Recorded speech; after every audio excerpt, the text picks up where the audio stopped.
স্বাগতম সবাইকে আমাদের আজকের ক্লাসে। তো গত ক্লাসে আমরা মোটামুটি যতগুলা গ্যাস সূত্র ছিল বড় বড় সেগুলো আমরা সব শেষ করেছি।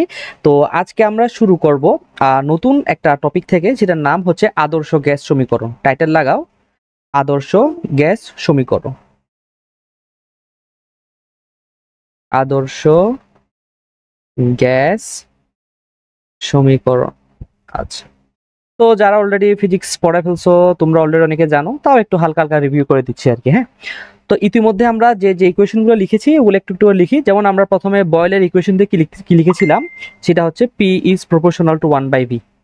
এটাকে চাইলে আমরা এমনি লিখতে পারি না, যে V is proportional to 1/p, এমনিও লেখা যায়। আচ্ছা, এটা আমার কার সূত্র? এটা হচ্ছে আমার বয়েলের সূত্র। এরপর আমরা চলে আসি আমাদের লুসাকের সূত্রে। লুসাকের সূত্রে আমার কি ছিল? লুসাকের সূত্র হচ্ছে চার্লসের সূত্র। চার্লসের সূত্রে আমার কি ছিল? চার্লসের সূত্রে ছিল বি ইজ সমানুপাতিক টি। এটা ছিল আমার চার্লসের সূত্র। এরপরে আমাদের লাস্টে যে সূত্রটা আমরা পড়েছিলাম সেটা কার সূত্র? সেটা ছিল অ্যাভোগাড্রো সূত্র। এটাকে নাম্বার দিলাম 3। এটা ছিল আমার অ্যাভোগাড্রো সূত্র। আচ্ছা, তো এখন দেখো একটা সস্তা একটা প্রমাণ। এখন দেখো তো সবগুলার বাম পক্ষ দেখো, বাম পক্ষ বাম পক্ষ বাম পক্ষ, সবখানের বাম পক্ষে ভি আছে কিনা বলো।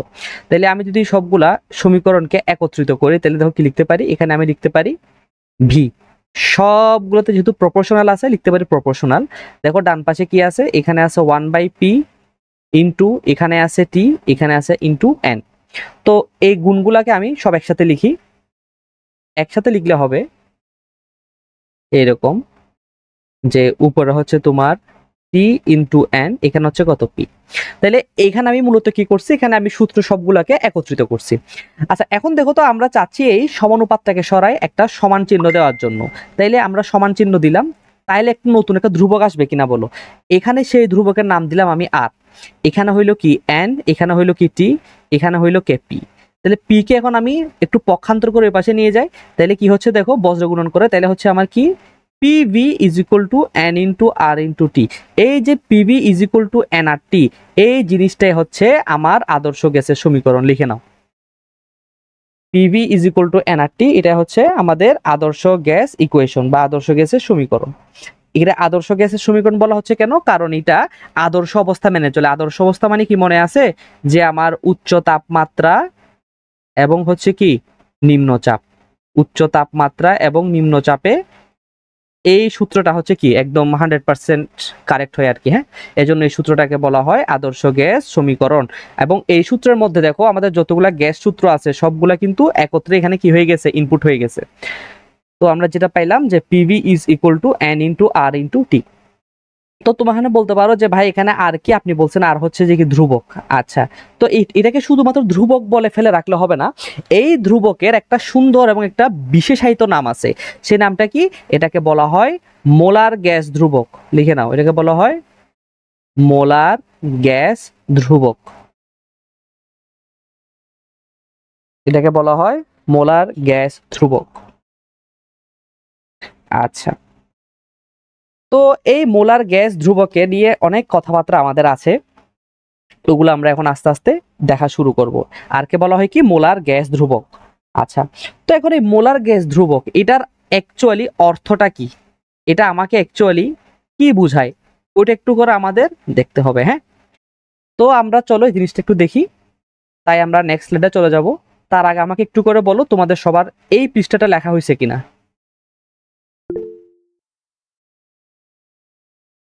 আচ্ছা, তো নেক্সট স্লাইডে চলে যাই। তো এখানে আমরা মূলত কি দেখব? এখানে আমরা দেখব এই যে আমাদের আর, এ আর, আর এর অর্থ কি? এ আর এর অর্থ কি? মানে এই যে আমরা পড়লাম যে মোলার গ্যাস ধ্রুবক, এই মোলার গ্যাস ধ্রুবকের অর্থ কি? তো আমরা প্রথম ইকুয়েশন থেকে আগাই। আমরা কি জানি? PV is equal two nRT জানি কিনা বলো। তাহলে সুতরাং আমি এখান থেকে আর সমান কি বলতে পারি? আর সমান বলতে পারি P into V divided by আমি কি বলতে পারবো এখানে? এখানে হচ্ছে এন ইন্টু টি। আচ্ছা, তো এখানে পরিচয় দেওয়ার দরকার আছে কি? এখানে আমরা এন মানে কি জানি? আমরা এন মানে জানি হচ্ছে নাম্বার অফ মোলস বা হচ্ছে কি আমার মোল সংখ্যা। তারপরে টি মানে হচ্ছে কি? টি মানে হচ্ছে আমার তাপমাত্রা। তারপরে পি মানে কি জানি? পি মানে জানি ওই অবস্থায় গ্যাসের চাপ। আর ভি মানে আমরা কি জানি, ওই অবস্থায় গ্যাসের আয়তন। আচ্ছা, তো এখন দেখো আমি এক কাজ করি, এখানে এগুলোর একক বসানো শুরু করি। হ্যাঁ স্যার বলো তো, প্রেসার এবং ভলিউম পি ইন্টু ভি, আমি তোমাদেরকে গত যখন বয়েলের সূত্র বলছিলাম তখন কিন্তু পি ইন্টু ভি মানে কি দেখাইছিলাম, কাজ দেখাইছিলাম না? পি ইন্টু ভি সমান কি দেখাইছিলাম, কাজ দেখাইছিলাম কিনা বলো, ওটা একটু লিখি আমরা আগে। তাইলে এটা ডিরাইভ করা যায় যে পি মানে হচ্ছে কি, পি মানে হচ্ছে আমার প্রেসার, প্রেসার হচ্ছে কি আমার ফোর্স ডিভাইডেড বাই কি, প্রেসার মানে কি ছিল, প্রেসার ছিল আমার ফোর্স ডিভাইড বাই এরিয়া। তো এরকম করে করে এখানে কাজটা আনা যায়। তো আমি ওই আগের দিনের কাজটা মানে আগের দিনের যে কাজগুলো করেছিলাম ওইগুলো না দেখাই এখানে সরাসরি জিনিসটা বসাই দিই। এটা আমি বয়েলের সূত্রের ক্লাসে ডিরাইভ করে দেখাইছিলাম। তাহলে পি ইন্টু ভি মানে আমরা কি জানি, ওয়ার্ক ডান বা সম্পাদিত কাজ। এটা লিখি একটু সুন্দর করে, এটা মানে কি সম্পাদিত কাজ, পি ইন্টু ভি এর গুণফলের অর্থ। এখন দেখো তো, যেহেতু আমি বলতেছি এটা মোলার গ্যাস ধ্রুবক, তাহলে এখানে মোল সংখ্যা কত হবে, মোল সংখ্যা হবে অলওয়েজ 1। তাহলে এখানে মোল সংখ্যা কত হবে 1 ইন্টু কত হচ্ছে টি। তাহলে এখন দেখো আমি যেটাকে সুন্দর করে লিখি, তাহলে এখানে কি হচ্ছে দেখো তো একটু করে, সম্পাদিত কাজ পার তাপমাত্রা। তাহলে আরো সুন্দর করে বলতে গেলে কি হচ্ছে, এটাকে বাংলা যদি লিখি যে, এটা আমি কেলভিন স্কেলে নিলাম, যে প্রতি কেলভিন তাপমাত্রায়, প্রতি কেলভিন তাপমাত্রায় সম্পাদিত কাজ।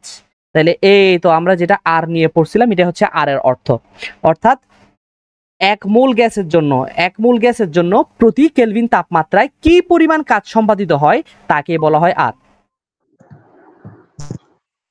আর মানে কি বলতেছি আরেকবার দেখো, আর মানে হচ্ছে যে কি প্রতি মোল গ্যাসের জন্য বা এক মোল গ্যাসের জন্য 1 কেলভিন তাপমাত্রায় কি পরিমাণ কাজ সম্পাদিত হয় তাকে আমরা বলতেছি কি আর। আর মানে কি মোলার গ্যাস ধ্রুবক, এটাই হচ্ছে আর এর তাৎপর্য বা আর এর অর্থ।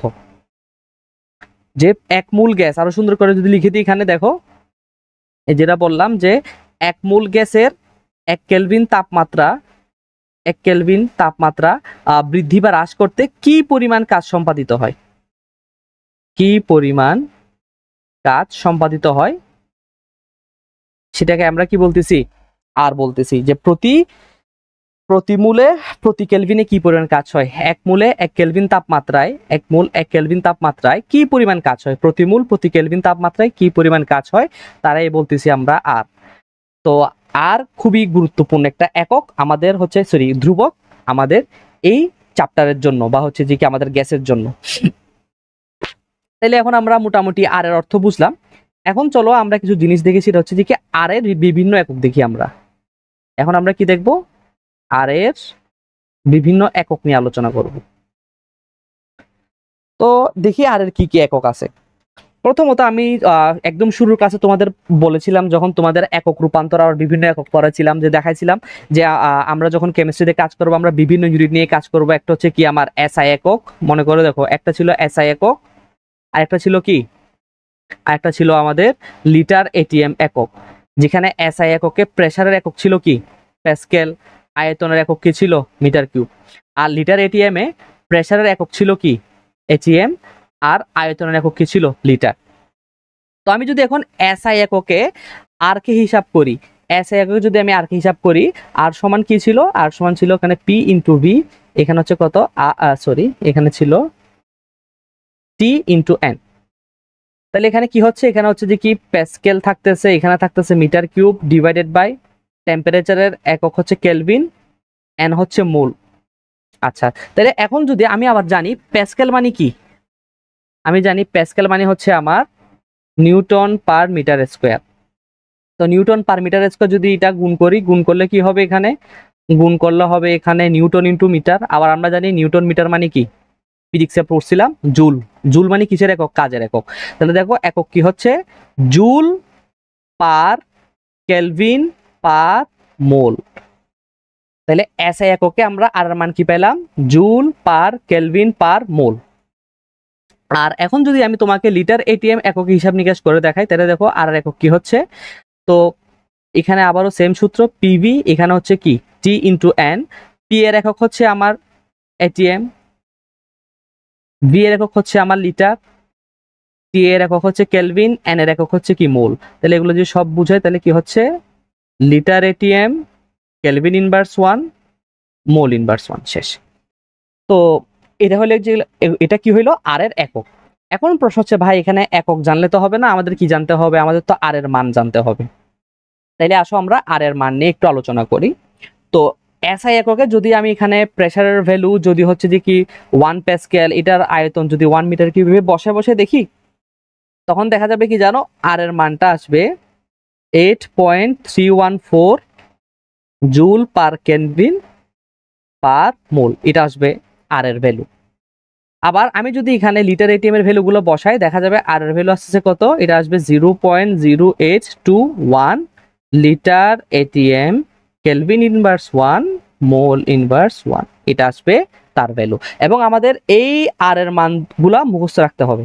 এখন তুমি বলতে পারো ভাই যেহেতু আমরা কেমিস্ট্রি করব কোনটা মুখস্থ রাখবো, তো তোমাকে সুন্দর করে বলি, তুমি এই লিটার এটিএম এর মানটা কেমিস্ট্রির জন্য মুখস্থ রাখবা, কারণ আমাদের এখানে ম্যাক্সিমাম ম্যাথই আমরা লিটার এটিএম দিয়ে করি, আমরা এখানে এসআই একক খুব কম ইউজ করি। কারণ আমাদের এইখানে যে এককগুলো আছে এসআই এককে, প্যাসকেল, মিটার কিউব, এগুলো কিন্তু অনেক বড় বড় একক, মিটার কিউবটা, হ্যাঁ আমি তোমাদের দেখাইছিলাম। আর প্যাসকেল কি ছিল, ছোট ছিল, প্যাসকেল ছোট আর মিটার কিউব বড়। তো এই জন্য আমরা লিটার এটিএম এ গেছিলাম। ওই ক্লাসটা একটু দেখিও যে কেন আমরা লিটার এটিএম ইউজ করি কেমিস্ট্রিতে। আচ্ছা, ওকে, তো এতটুকু পর্যন্ত লেখা হয়েছে কিনা একটু করে বলো। স্যার আর এর মান সিজিএস বের করা যাবে? আর এর মান অবশ্যই সিজিএস এককে বের করা যাবে। তোমার শুধু কিছুই না, এখানে হচ্ছে যে কি পিভি এর মধ্যে যে এককগুলো আছে এগুলোকে তুমি জাস্ট সিজিএস এ কনভার্ট করে দাও, তাইলে হচ্ছে যে কি তোমার সিজিএস এককে মান চলে আসবে। এবং সিজিএস এককে মানটা হচ্ছে যে কি আমাদের তেমন একটা লাগে না আর কি। আচ্ছা, যেহেতু সিজিএস এককের কথা বলছে আমি বলে ফেলি, কিছুই না ভাই, এখানে হচ্ছে কি জানো, সিজিএস এককে দেখো আমরা কি জানি, কাজের একক কি মনে আছে? আচ্ছা একটু করে বলি, এই যে সিজিএস এককে আমাদের কাজের একক হচ্ছে যে কি আর্ক বা আর্স যেটা বলে আর কি। তো আমার জুলের সাথে আর্গের সম্পর্ক কি মনে আছে? সেটা হচ্ছে 10⁻⁷ একটা গুণ। তাহলে তোমার কিছুই করতে হবে না, এখানে জানো শর্টকাটে বলে দিই যে তুমি কি করবা, এই ভ্যালুটাকে যদি 8.314 ইন্টু 10⁻⁷ করে দাও, তাহলে এখানে কি হয়ে যাবে, আর্ক পার কেলভিন পার মোল, তাহলে কি হয়ে যাবে, এই জিনিসটা পুরাটাই হয়ে যাবে তোমার কি বললা সিজিএস এককে কনভার্ট হয়ে যাবে। এটা লাগে না, আমরা ইউজও করি না তেমন একটা, কারণ সিজিএস এককের মধ্যেও তোমার তাপমাত্রার একক হচ্ছে কেলভিন, আর মোল তো মোলই, মোলের কোনো কি নাই, শেষ নাই।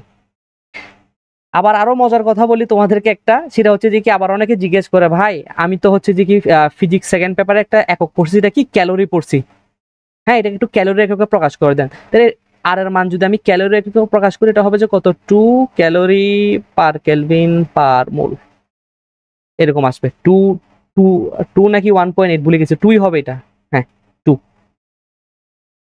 লাগে না এগুলা, লাগে না, তাও দেখাইলাম আর কি। আচ্ছা, তো আমরা যেখানে ছিলাম, আমাদের আর এর ভ্যালুগুলো জানা হয়ে গেছে। এখন তোমাকে একটা শর্টকাট টিপস বলি, একটা শর্টকাট জিনিস শিখাই দিই। সেই জিনিসটা কি, আমি যখন স্টুডেন্ট ছিলাম আমার কিন্তু এই আর এর ভ্যালুগুলো মনে রাখতে মাঝে মাঝে প্যাচ লেগে যেত, যে 0.0821, আর একটা হচ্ছে কত, যে 8.314। তো আমার একজন স্যার ছিলেন, স্যার আমাকে জিনিসটা শিখাইছে যে তুমি এইগুলাকে দশমিক আকারে মনে না রেখে তুমি এগুলাকে ভগ্নাংশ আকারে মনে রাখো। কেমনে? 0.0821 এটার পরিবর্তে তুমি মনে রাখবা 1/12। তোমার হাতে যদি ক্যালকুলেটর থাকে একটু কষ্ট করে 1/12 ক্যালকুলেটরে ক্লিক করো তাড়াতাড়ি, যদি হাতে ক্যালকুলেটর থাকে তাড়াতাড়ি 1/12 ক্লিক করো, 1/12 ক্লিক করো, দেখো কত আসে, দেখো 0.082 তারপরে সামথিং আসছে কিনা। হ্যাঁ, আর তারপরে 8.314 এটাকে তুমি এমনে মনে রাখে 25/3 এমনে মনে রাখো। এখন আবার তুমি ক্যালকুলেটরে 25/3 করে দেখো, দেখো 8.31 সামথিং এরকম পাবা কিনা, দেখো ইয়েস এরকম আসছে।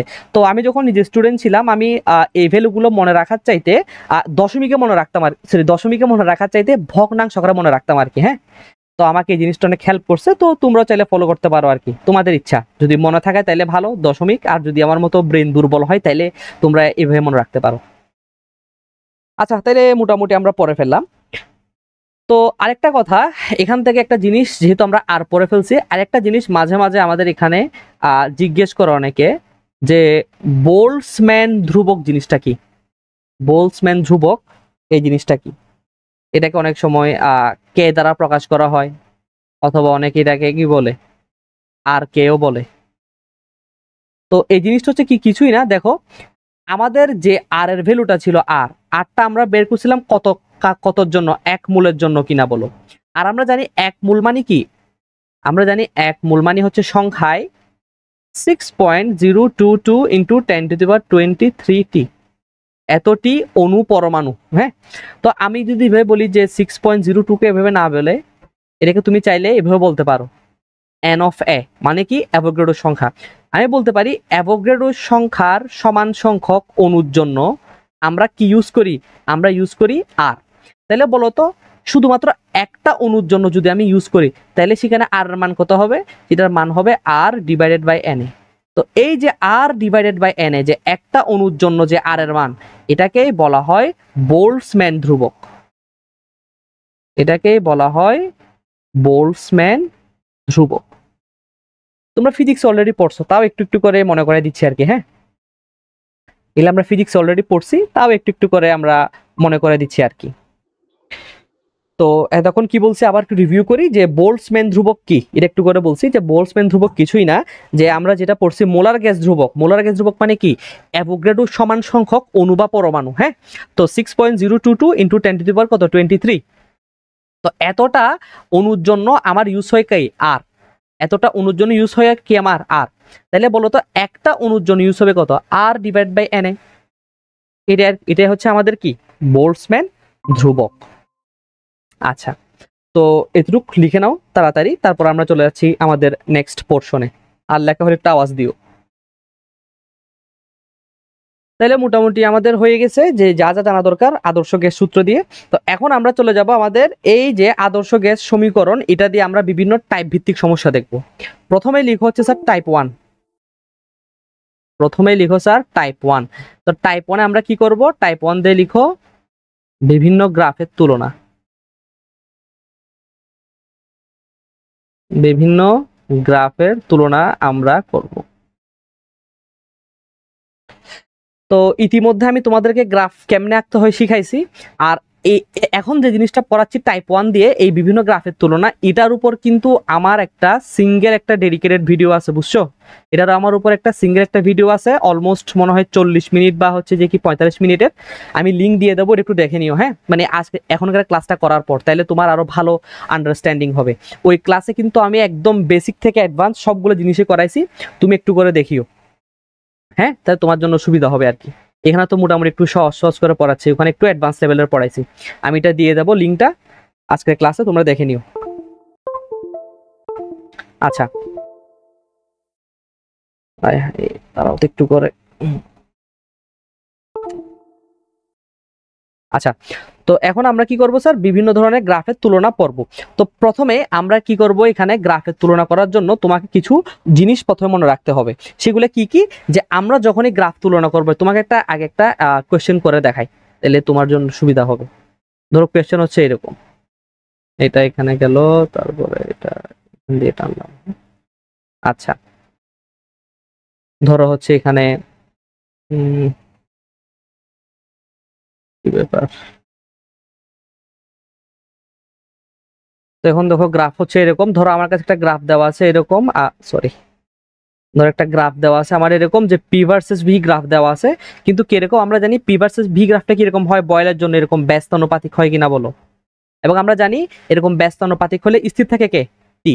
কিন্তু এখন আমাকে এরকম গ্রাফ দিছে কয়টা জানো, এরকম গ্রাফ দিছে আমাকে সেম এর ভিতরে 3টা গ্রাফ দিছে, এরকম করে সেম এর ভিতরে 3টা গ্রাফ দিছে। আচ্ছা, একটু সুন্দর করে আঁকি, দাঁড়াও অন্য কালি দিয়ে আঁকি। ধরো ইয়েলো কালার দিয়ে, ধরো এই আর এই এরকম 3টা গ্রাফ দিছে, এবং প্রত্যেকটার জন্য তাপমাত্রা কিন্তু আলাদা। যেমন এটার জন্য হবে কত T1, এটার জন্য হবে কত T2, এটার জন্য কত হবে T3। এই গ্রাফের মধ্যে কিন্তু প্রত্যেকটা সেকেন্ডে সেকেন্ডে প্রত্যেকটা পয়েন্টে পয়েন্টে তাপমাত্রা কিন্তু T1, কোনো তাপমাত্রা চেঞ্জ নাই। আর এখানে দেখো তাপমাত্রা কত T2, আর পরেরটাতে কত T3। তো এখন আমাকে এখানে প্রশ্ন বলতেছে কি, এখান থেকে কোয়েশ্চেন বলতেছে যে কোন তাপমাত্রা বেশি, এখানে T1টা বেশি হবে, T2টা বেশি হবে, নাকি T3 বেশি হবে। কোয়েশ্চেনটা লিখে ফেলো আগে, তারপর আমরা এটা এরকম টাইপের প্রশ্ন সলভ করার টেকনিক দেখবো। আগে কোয়েশ্চেনটা লিখে ফেলো, এরপরে সলভ করার টেকনিক দেখবো আমরা।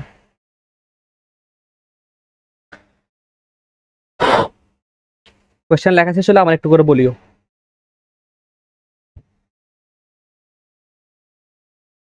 তো এখন দেখো তোমার টেকনিক শিখাই, যোগ সরি মুছে দিই। এখন এই ধরনের প্রশ্ন যদি তোমার আসে, তুমি কেমনে অ্যাটেম্প্ট করবে এক্সামে তোমাকে শিখাই দিই। দেখো প্রথম কাজ কি হবে জানো, তুমি প্রথম কাজ দেখো স্টেপ 1, আমার সাথে লিখো সবাই একটু করে। স্টেপ 1 হবে কি, তুমি প্রথমে এই যে অক্ষরটা আছে আমার হচ্ছে যে কি আনুভূমিক বরাবর ভি, তুমি কি করবা প্রথম হচ্ছে যে কি আনুভূমিক যে অক্ষরটা আছে আনুভূমিক বরাবর একটা লম্ব টানবা, আনুভূমিক বরাবর একটা কি টানবা, লম্ব টানবা। কেমনে টানবাই দেখো, এই তুমি গ্রাফের উপর একটা এরকম লম্ব একটা টেনে দেবা, শেষ।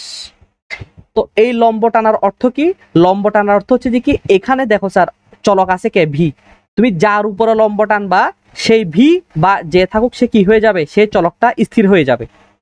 আচ্ছা এরপরে দেখো তোমার কাজকে স্টেপ 2 কি, স্টেপ 2 হচ্ছে সমীকরণটা লেখা। কি সমীকরণ, আমরা জানি পিভি সমান কি এন ইন্টু আর ইন্টু টি।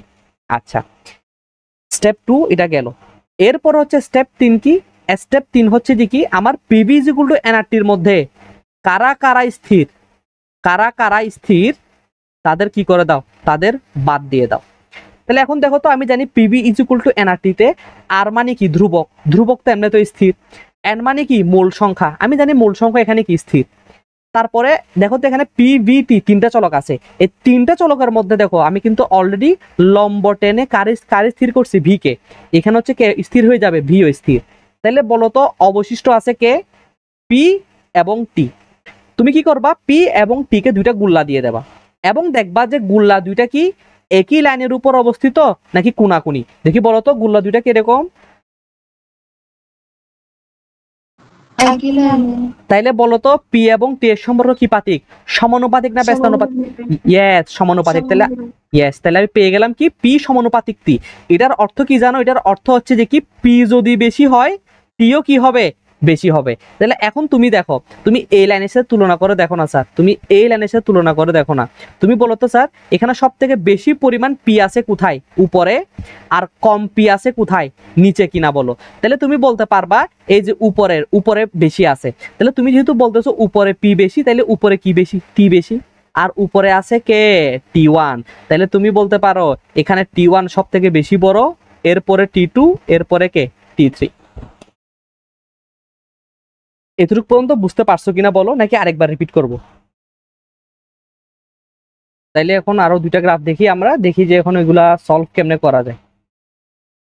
আচ্ছা তো আসো, প্রথম কাজ কি বলছি স্যার বলো তো। প্রথম কাজ তোমাকে যাই দেওয়া থাক না কেন তুমি কি করবা, একটা লম্ব টেনে নেবা ভার্টিক্যাল এক্সিস বরাবর, এই তো একটা ভার্টিক্যাল রেখা টেনে ফেলবা এখানে।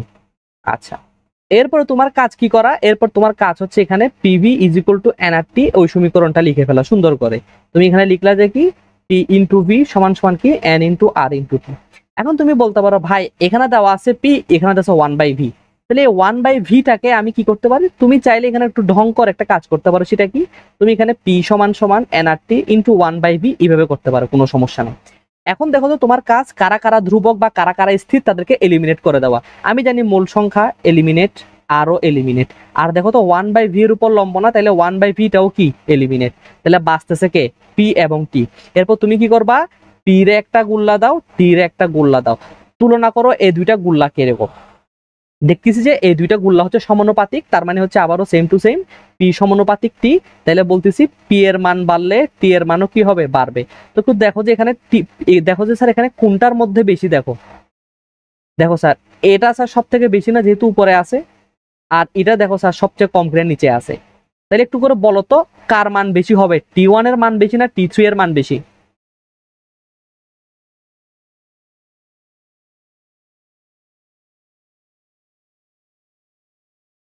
বুঝতে দেখি স্যার।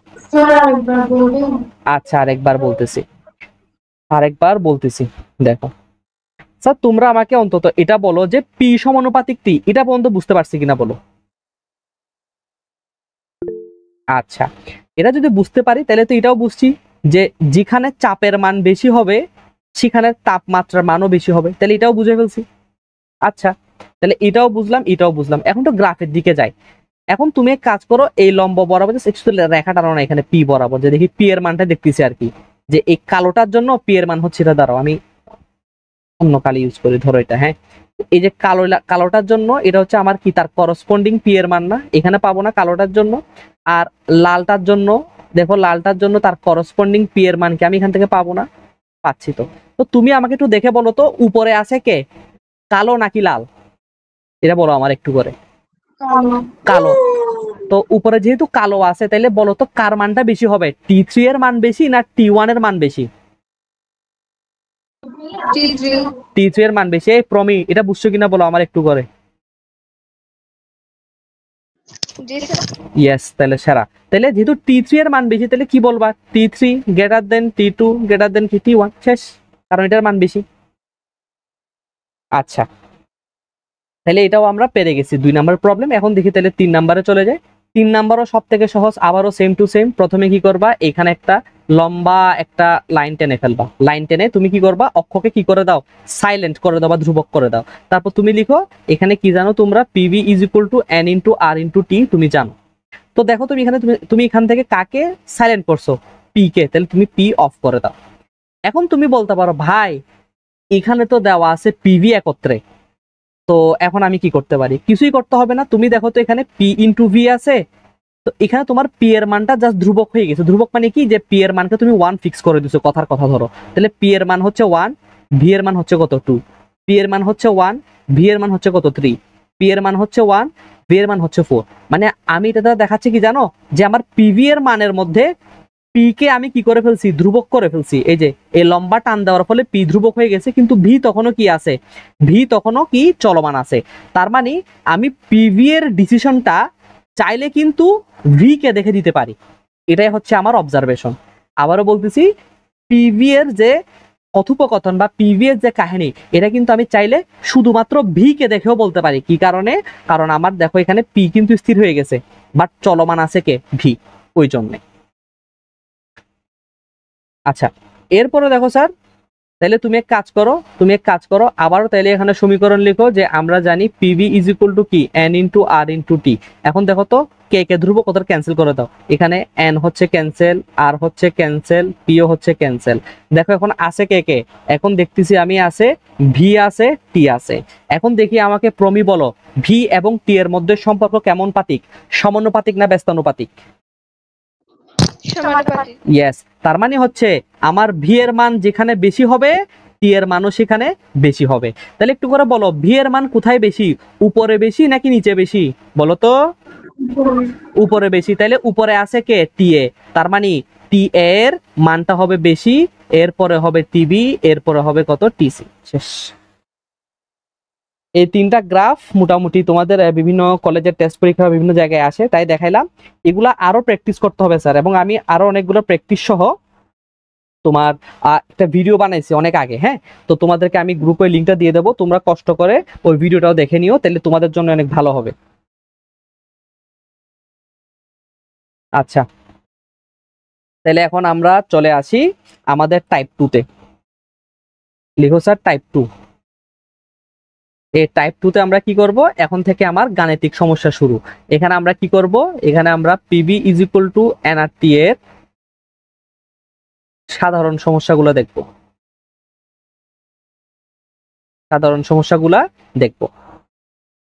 তো একটা টিপস দিয়ে রাখি তোমাদেরকে, লিখে রাখো একটু করে টিপস, যে এই চ্যাপ্টারে যতগুলা ম্যাথ আছে, সবগুলাকে যদি আমি বলি 90% ম্যাথকে আমরা সলভ করব একটা নিয়মে। এই 90% ম্যাথকে সলভ করবো একটা নিয়মে। সেই নিয়মটা কি দেখো, নিয়ম হচ্ছে, লিখে রাখো, যে আমরা প্রথমে কি করব, প্রশ্ন পড়ব। প্রশ্ন পড়ার পরে কি করব, প্রশ্ন পড়ে দুইটা PV is equal two nRT সমীকরণ বানাবো। দুইটা PV is equal two nRT কি বানাবো, এটা হলো প্রথম কাজ। প্রথমে আমরা কি বলবো, প্রশ্নটা পড়বো। প্রশ্নটা পড়ে দেখবা যে ওখানে দুই টাইপের বা দুই ধরনের সিনারিও ব্যাখ্যা করা থাকে। এজন্য আমরা কি করব, দুইটা PV is equal two nRT বানাবো। এরপরের কাজ কি জানো, ওই যে ধরো P1 V1 সমান সমান N1 আর T1, এটা ধরো একটা সমীকরণ। এরপরে P2V2 সমান সমান N2R T2 এই একটা সমীকরণ। এরপর আমার কাজ কিছুই না, এটা দ্বারা কি করব, ভাগ করব, শেষ। এই চ্যাপ্টারের 90% প্রবলেম আমার এভাবে আমরা করে ফেলতে পারবো। তোমার আর আলাদা করে মনে রাখতে হবে না, ও এটা বয়েলের সূত্র, ও এটা চার্লসের সূত্র, বা এটা অ্যাভোগাড্রোর সূত্র, এইভাবে তোমার মনে রাখতে হবে না। আমরা শুধু প্রশ্ন পড়ব, প্রশ্ন পড়ে কেস বানাবো আর ভাগ করব, শেষ। টিপসটা একটু লিখে নাও স্যার, তোমরা টিপসটা লিখে নাও। টিপসটা লিখতে লিখতে আমি তোমাকে একটা ম্যাথমেটিক্যাল প্রবলেম দিয়ে দিই। তাহলে আসো প্রশ্নটা দেখি। প্রশ্নটা হচ্ছে যে 22 ডিগ্রি সেলসিয়াস তাপমাত্রায় এবং 720 মিলিমিটার মার্কারি চাপে 4 গ্রাম হিলিয়াম গ্যাস দ্বারা কত আয়তনের বেলুন ফুলানো যাবে, এ হচ্ছে প্রশ্ন। তাহলে আসো আমরা প্রশ্নটা সলভ করার ট্রাই করি। আমি একটু দেখি আগে কি কি দেওয়া আছে। আমি দেখতেছি আমাকে তাপমাত্রা টি দেওয়া আছে 22 ডিগ্রি সেলসিয়াস, তাহলে কিছুই না, 22 এর সাথে আমরা কি করব, 273 যোগ করে নেব। যোগ করলে হবে 295 কেলভিন। আচ্ছা, এরপর আমি দেখতেছি কি দেওয়া আছে, আমাকে ভর দেওয়া আছে, প্রদত্ত ভর দেওয়া আছে এম, এটা কত, 4 গ্রাম। তো একটা কথা তোমাকে বলে রাখি, তুমি যখনই কোনো কিছুর ভর দেখবা, তোমার কাজ হবে কি জানো, যারা চালাক তারা কি করবে, সেটাকে মোল সংখ্যায় কনভার্ট করে ফেলবে। তোমরা সেটা কি করবা, মোল সংখ্যাতে কনভার্ট করে ফেলবা। মোল সংখ্যা কনভার্ট কেমনে করে মনে আছে, যে আমার প্রদত্ত ভর ডিভাইডেড বাই কি, গ্রাম আণবিক ভর, প্রদত্ত ভর বা গ্রাম আণবিক ভর অথবা মোলার ভর, যেটা বলে আর কি। হ্যাঁ, তো এখানে দেখো তো প্রদত্ত ভর কত দেওয়া আছে, 4 গ্রাম। আর দেখি বলতো হিলিয়াম গ্যাসের পারমাণবিক ভর কত বলতো, এটা হচ্ছে কত, 4। হ্যাঁ 4, এটা হচ্ছে 4। তাহলে 4 কে 4 দ্বারা ভাগ করলে কত হয়, 1 মোল। ঠিক আছে, তাহলে আমরা কি পেয়ে গেলাম, আমরা মোল সংখ্যা পেয়ে গেলাম, তাপমাত্রা দেওয়া ছিল পেয়ে গেলাম। তারপর দেখলাম যে সুন্দর করে আমাকে চাপ দেওয়া আছে, পি চাপ দেওয়া আছে কত, 720 মিলিমিটার মার্কারি। কিন্তু আমরা জানি আমাদের এইখানে যতগুলা চাপ এবং আয়তন আমরা ইউজ করব, ওই চাপটাকে বানাইতে হবে আমার এটিএম, আর আয়তনটাকে বানাইতে হবে আমার কি, লিটার। তো এরকম বিভিন্ন একক থাকলে ওটাকে আমার রূপান্তর করতে হবে। তাহলে দেখি বলতো 720 মিলিমিটার মার্কারিকে যদি আমি এটিএম এ কনভার্ট করতে চাই, এটিএম অ্যাটমসফেরিক প্রেসার, তাহলে কি করতে হবে বলতো? সব খাই বসে আছে রে, সব খাই বসে আছে। তোমাদের একক রূপান্তরের ক্লাস নিছি না? ক্লাসগুলো তাইলে ভালো করে বুঝো নাই মনে হয়, এই যে ক্লাস দিয়ে নিছি।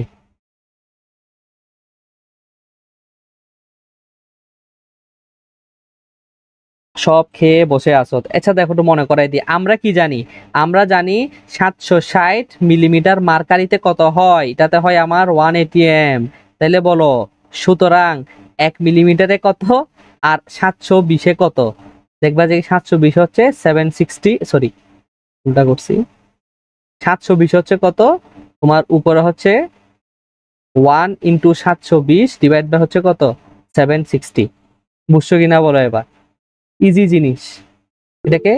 এটাকে লিখে রাখো যে কত, 720 বাই 760 এটিএম, শেষ। আর এখন এখানে আর এর মান কত ইউজ হবে, আর এর মান ইউজ হবে 0.0821। তাহলে আমরা কি জানি, এখন লিখো যে আমরা জানি, আমরা কি জানি, আমরা জানি PV is equal two what, PV is equal two nRT. তাহলে এখান থেকে তুমি ভলিউম ভিটা বের করে ফেলো। ভলিউম ভি হচ্ছে কত, এখানে হচ্ছে N into R into T divide by হচ্ছে কত, পি। তুমি এখানে ভ্যালুগুলো বসাও, এটা হচ্ছে 1, এটা হচ্ছে কত 0.0821, টি হচ্ছে কত 295, আর এখানে হচ্ছে কত 720 760 দ্বারা ভাগ করলে যা থাকে তত। তো একটু হিসাব নিকাশ করে দেখো, এটার ভ্যালু পাবা তুমি প্রায় 25.5 একক হবে কি লিটার, একক হবে 25.5 লিটার।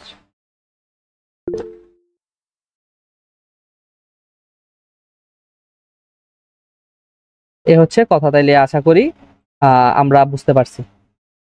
এরপর আমরা চলে যাই আমাদের নেক্সট আরেকটা প্রবলেমটা লিখো। তো কোয়েশ্চেনটা হচ্ছে কি, যে 1000 ml 2 ATM চাপে থাকা কার্বন ডাইঅক্সাইড, তার তাপমাত্রা হচ্ছে -73 ডিগ্রি সেলসিয়াস, অর্থাৎ কার্বন ডাইঅক্সাইডকে ফ্রিজ করে রাখছে আর কি তোমার এজ এ ড্রাই আইস।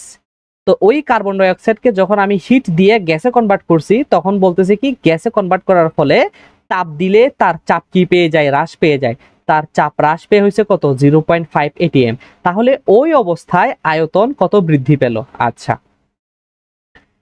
তো আয়তন কত বৃদ্ধি পাইছে এটা বলার আগে আমার বুঝতে হবে যে ওই অবস্থায় আগে আয়তন কত হয়েছে, পরে না আমরা আগের আয়তন আর পরের আয়তন বিয়োগ করে কতটুক বাড়ছে ওটা আমরা দেখবো, তাই না? তো আসো প্রথমে আমরা একটা কাজ করি। দেখো তোমাকে আমি টিপস শিখাইছিলাম কি? হ্যাঁ স্যার বলো, কিছু বলছো?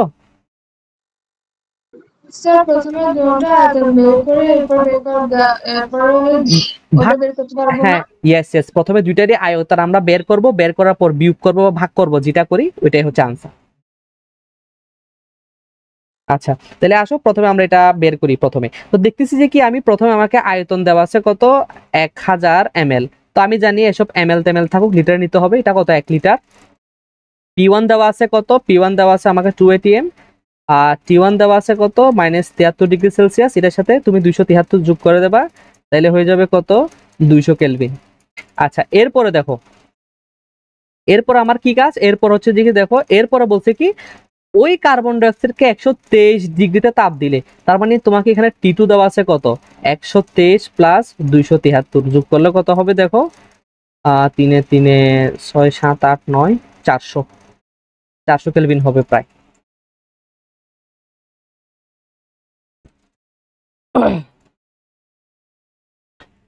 তারপরে তোমার হচ্ছে যে কত P2 দেখো কত দেওয়া আছে, বলতেছে কি 123 ডিগ্রিতে নিয়ে গেলে তাপ দিলে চাপ হ্রাস পেয়ে 0.5 atm হয়, তাহলে এটা হচ্ছে আমার P2। তাহলে এটা কত দেওয়া আছে 0.5 atm। দেখো তোমাকে বলছে কি ওই অবস্থায় আয়তন কত বৃদ্ধি, বৃদ্ধিটা পরে, আগে আমরা ওই অবস্থায় আয়তন কত, ওই অবস্থায় আয়তন কত আগে আমরা এটা বের করি। হ্যাঁ তাহলে বাকিটা বোঝা যাবে। তাহলে V2 ইকুয়াল টু হোয়াট? তুমি দেখতেছো স্যার আমাকে উভয় কেসে মোল সংখ্যা নিয়ে কিছু বলা নাই, তার মানে এখানে যদি মোল সংখ্যা n হয়, এখানেও মোল সংখ্যা কত n।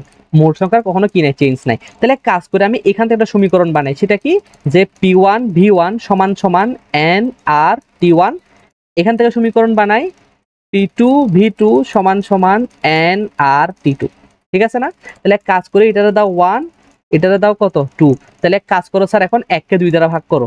তাহলে এখন যদি আমি, আচ্ছা তো উল্টা করো, ধরো 2 কে 1 দ্বারা ভাগ করো আর কি, হ্যাঁ তোমার ইচ্ছা যখন যারা ভাগ করো, তাহলে কি হবে P2 V2 সমান সমান n r T2 divided by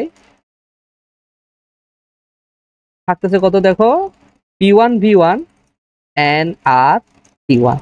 এখন স্যার একটু কাটাকাটি করো স্যার, দেখো এনআর কাটাকাটি চলে যায়, এরপরে কি থাকে দেখো P2 এর ভ্যালু কত 0.5, V2 তো আমি বের করব।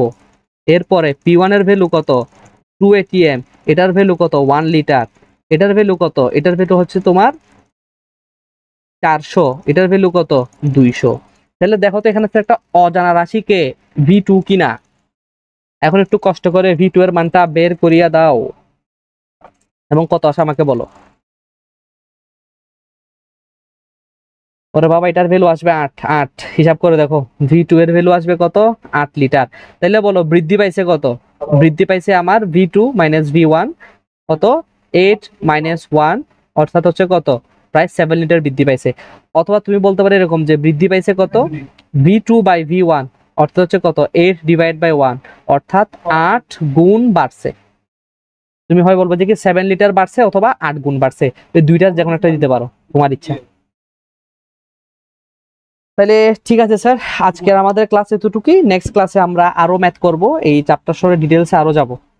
তাহলে আশা করি এতটুকু পর্যন্ত বুঝতে পারছো। আর গ্রাফের যে ক্লাসগুলো আছে আমি দিয়ে দিচ্ছি, এগুলো একটু করে করবো আর কি। ঠিক আছে স্যার, তাইলে আজকের ক্লাস এতটুকুই।